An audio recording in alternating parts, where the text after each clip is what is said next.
지난 시간에 이야기했던 인지삼재와 마찬가지로 내가 이런 인지삼재, 인지 왜곡을 하고 있다는 거를 아는 것만으로도 내 우울 완화에 굉장히 많은 도움이 돼요. 왜냐면은 고쳐볼 건덕지가 생기거든요. 예전에는 몰랐어. 내가 왜 우울한지 몰랐는데 이제는 감이 좀 와요. 이러면은 개선의 여지가 생긴단 말이에요.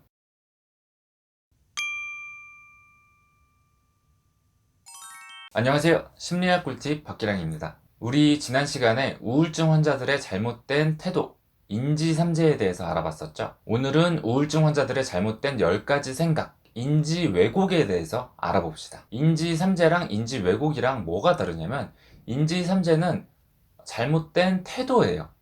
그리고 인지 왜곡 같은 경우에는 잘못된 사고 방식입니다. 그래서 인지 삼재에 비해서는 인지 왜곡이 조금 더 자세하고 지엽적인 개념이라고 생각을 해도 되겠죠. 이 두 가지 개념들은 아론 백이라는 같은 학자의 이론이기도 하고 맥락적으로도 유사해요. 또 이 두 가지 사고방식의 기반인 자동화 사고에 대해서도 지난 시간에 이야기했기 때문에 지난 시간 영상에 인지삼재를 못 보신 분들이 있다면 꼭 한번 보고 오라고 추천을 해드리고 싶습니다. 오늘 영상이 이해가 조금 더 잘 될 거예요. 그럼 바로 이 10가지 인지 왜곡에는 어떤 것들이 있는지 알아보러 갑시다. 첫 번째 인지 왜곡으로는 이분법적 사고를 들 수가 있어요. 쉽게 말하면 흑백 논리로 뭐 아니면 도다. 이런 사고방식이거든요.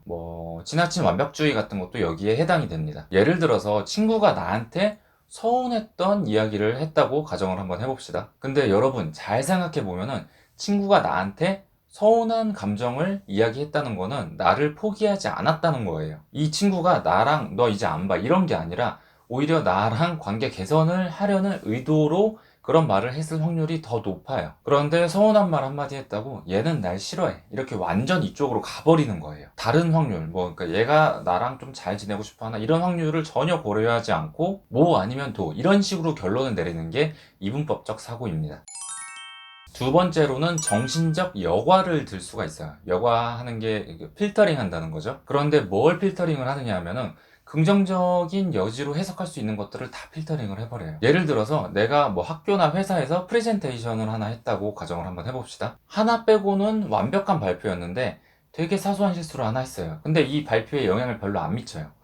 예를 들어서 이 이론을 만든 학자의 사진을 띄우는데 실패를 했다고 가정을 해봅시다. 이거를 빼놓고 프리젠테이션에 안 올렸어. 그런데 이 학자 사진 하나 없는 게 뭐가 그렇게 큰 대수겠어요. 그냥 내용만 잘 전달하면 됐지. 발표가 끝나고 나서 사람들이 막 박수치고 환호하고 정말 잘했다 이런 피드백을 받았음에도 불구하고 요거 사소한 실수, 별로 영향도 안 미치는 실수 하나로 여기다가 포커스를 맞춰가지고 긍정적인 그런 칭찬, 피드백 이런 거를 다 필터링 해버리는 거예요. 다 내 귀에 안 들어와. 내 마음에 지금 하나 있는 거는 내가 실수한 거, 그 사진 하나 안 뜬 거, 요거만 마음에 남아서 이 프레젠테이션 자체가 완전 실패했다. 이렇게 결론을 내려버리는 거예요. 이렇게 긍정적인 해석을 다 버려버리고 부정적인 해석만 내 마음속에 이렇게 남겨두면 어떻게 되겠어요? 당연히 우울이 심화가 되겠죠. 세 번째 개념은 긍정 격하예요. 긍정을 다 때려 부신다. 이런 거예요. 방금 말했던 정신적 여과는 긍정적인 거를 그냥 무시해버린 데에 그쳐요. 그런데 이 긍정 격하는 무시하는 걸로 안 끝나고 이거를 공격을 한다는 거예요. 긍정적인 해석을 공격을 해버리는 거예요. 예를 들어서 누가 나한테 칭찬을 해줬어요.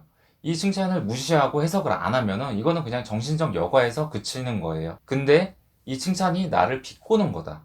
너 잘했어. 이렇게 한게 나 못했는데 얘가 비꼬는 거다. 이런 식으로 해석을 한다. 이러면은 긍정 격하가 된다는 거예요. 네 번째 개념으로는 과잉 일반화를 들 수가 있습니다. 여러분 성급한 일반화의 오류 이런 이야기 많이 들어보셨죠? 이런 개념 비슷한 거예요. 어떤 거를 해석하고 판단을 할 때 그냥 부정적인 한두 가지만 보고 요거가 일반이다. 요거가 전부다. 이런 식으로 해석하는 게 과잉 일반화예요. 예를 들어서 평소에 잘 지내던 부부가 부부 생활 5년 차 만에 처음으로 사소한 부부 싸움을 하나 했어요. 사실 연애하면서도 많이 싸우는데 부부 생활 5년 차에 한 번 조그맣게 싸운 걸로 그렇게 부부 생활을 평가하기는 굉장히 부족하죠. 그런데 과잉 일반화를 하는 분들은 이 5년 만에 사소한 부부싸움 하나 가지고 우리 결혼 생활은 쫑났어, 끝났어, 실패했다 이런 식으로 해석을 한다는 거예요. 어떻게 보면은 맨 처음에 이야기했던 이분법적 사고랑도 약간 유사한 그런 부분이 있죠. 사실 이 인지 왜곡들은 동일한 상황에서 중복돼서 나타날 수가 있어요. 나타날 수도 있다기보다는 굉장히 자주 나타나요. 그렇게. 이게 무슨 의미냐면은 그만큼 우울한 분들의 사고, 어떤 생각 패턴에는 그런 경향성, 트렌드가 있다는 겁니다. 다섯 번째는 낙인 찍기를 들 수가 있습니다. 낙인 찍기는 사실 아까 말한 과잉 일반화의 극단적인 형태예요. 여러분, 낙인 효과라는 이야기 들어보셨죠? 이 낙인 효과는 어떤 선입견 같은 거를 남한테 갖는 거예요. 예를 들어서 이 사람은 전과가 있으니까 분명히 착한 사람이 아닐 거야. 이런 식으로 이렇게 남한테 낙인을 찍는 건데, 이 경우에는 낙인 찍기, 이 인지 왜곡의 경우에는 이 낙인을 나한테 찍는 거예요. 나는 뭘 해도 안 돼. 나는 안 될 인간이야. 뭐 이런 식으로 낙인을 나한테 찍어버리는 거예요. 그런데 그 낙인을 찍는데 그 과정이 있어요. 한두 가지 실수한 거 가지고 이제 과잉 일반화를 하는 거거든요. 예를 들어서 내가 어떤 수학 시험을 맨날 봤을 때 100점을 맞았다고 해봐요, 지금까지. 근데 어느 한 날에 80점을 맞아버렸어. 통계적으로 보면은 그냥 실수 한 번 한 거죠. 약간 극단적인 예지만. 그런데 이 실수 한 번 한 거 가지고 천장을 세워버린다는 거예요. 원래 100점 맞던 애가 80점을 하나 맞아보고, 아, 나 원래 80점짜리 애였나 봐. 지금까지 100점 맞은 거는 다 운빨이었나 봐. 이런 식으로 딱 천장을 딱 그어버리는 거예요. 이런 게 낙인 찍기 인지 왜곡입니다. 여섯 번째는 개인화를 들 수가 있습니다. 개인화는 잘못된 귀인, 잘못된 추론이라고도 하는데, 나랑 별 관련도 없는 거를 내 탓으로 이렇게 돌려버린다는 거예요. 실제로는 내 잘못이 아닌데 내 탓이다. 갑자기 쓸데없는 죄책감을 가지고, 이런 게 개인화예요. 예를 들어서 개돈을 날려먹어가지고 화가 난 어머니가 집에 돌아왔어요. 그걸 본 딸이 엄마가 이렇게 화난 거는 내가 좋은 딸이 아니라서야, 뭐 이런 식으로 불필요하게, 딸 때문이 아니죠, 엄마가 화가 난 거는.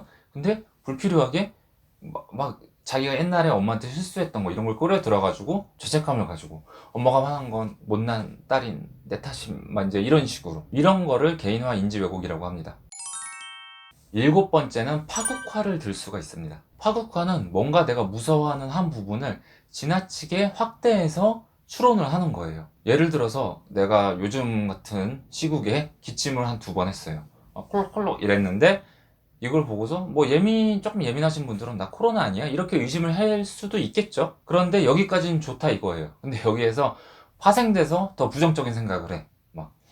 나 코로나 아니야? 이렇게 생각을 하다가, 나 코로나면은 우리 가족들 다 코로나 걸리는데? 그러다가, 다 코로나 걸리면 우리 다 이제 격리되는데? 그럼 우리 집에 아무도 없겠네? 우리 집에 아무도 없으면 도둑이 들겠네? 도둑이 들어서 우리 집 전 재산을 다 털어가면 우리 집은 망하겠네? 여기까지 이렇게 기침 콜록콜록 한 번에 우리 집이 망하겠네까지 가는 거예요. 이런 게 파국화입니다. 여덟 번째는 임의적 추론이에요. 임의적 추론은 아까 말한 파국화랑 비슷하기는 한데, 파국화는 그래도 논리라도 있었잖아요. 그런데 임의적 추론은 논리도 없어요. 아까 파국화 같은 경우에는 그래도 논리라도 있잖아요. 기침 콜록콜록에 우리 집이 망할 거다, 이 사이에 논리가 있어요. 격리가 돼서, 우리 가족이 다 격리가 돼서 집이 빌 거고, 그래서 도둑이 들 거고, 그래서 망할 거고, 이런 식으로 다 논리가 있잖아요. 근데 파국화는 그게 없다는 거예요. 예를 들어서 내가 집에서 낮잠을 자다가 깼어요. 근데 집에 아무도 없어. 그래서 다 어디 갔지? 전화를 한번 해봅니다, 가족들한테. 근데 아무도 안 받아요. 그럴 수 있죠. 다 같이 영화를 볼 수도 있고 그런 거잖아. 근데 갑자기 우리 가족 무슨 교통사고가 났나? 어떡하지? 이런 식으로 논리가 없이 의미적으로 추론을 한다고 해서 의미적 추론이에요. 아홉 번째는 감정적 추론을 들 수가 있어요. 말 그대로 뭔가 판단을 할 때 이성적으로 안 하고 감성적으로 먼저 한다는 거예요, 추론을 할 때. 예를 들어서 내가 뭔가 프로젝트 하나를 추진을 하고 있어요.